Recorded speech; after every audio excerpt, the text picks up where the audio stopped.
Welcome to Kanishka's recipe hive. আসুন দেখে নি আজকের রেসিপি।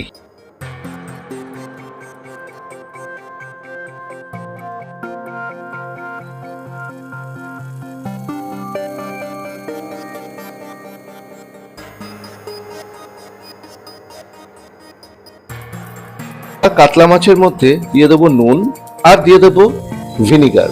নুন এবং ভিনিগার দিয়ে এই মাছটাকে ভালোভাবে আমরা মেখে নেব। খুব ভালোভাবে এটাকে মেখে নিয়ে আমরা এটাকে রেস্টে রেখে দেবো।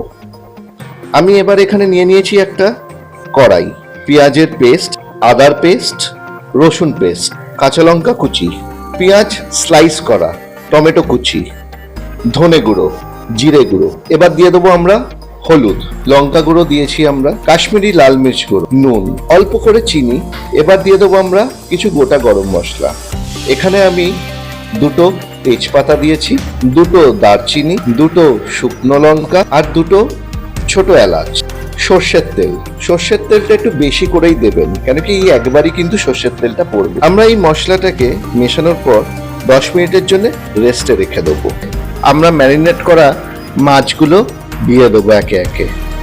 মাছগুলোকে ভালোভাবে এই মশলার সাথে মেখে নেব, যাতে মাছের গায়ে মশলাগুলো ভালোভাবে লেগে যায়। 2 মিনিট হয়ে গেছে। এবার গ্যাসটাকে অন করে আমরা এই কড়াইটাকে বসে দেব একটু হাই ফ্লেমে। মাছগুলোকে উল্টে পাল্টে নেব যাতে মশলাগুলো ভালোভাবে মিক্স হয়ে যায়।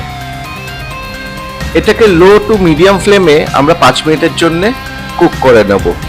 এই প্রসেসটা আমরা করে আবার 5 মিনিটের জন্য ঢাকা দিয়ে এটাকে কুক করব লো টু মিডিয়াম ফ্লেমে। এইভাবে আমরা 3 বার 5 মিনিট করে মাছটাকে ঢাকা দিয়ে উল্টে পাল্টে নেব আর মশলাগুলোকে মিক্স করে নেব।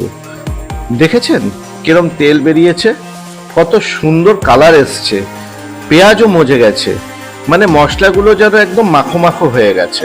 এইবার আমরা ধনেপাতা এর উপর ছড়িয়ে দেবো।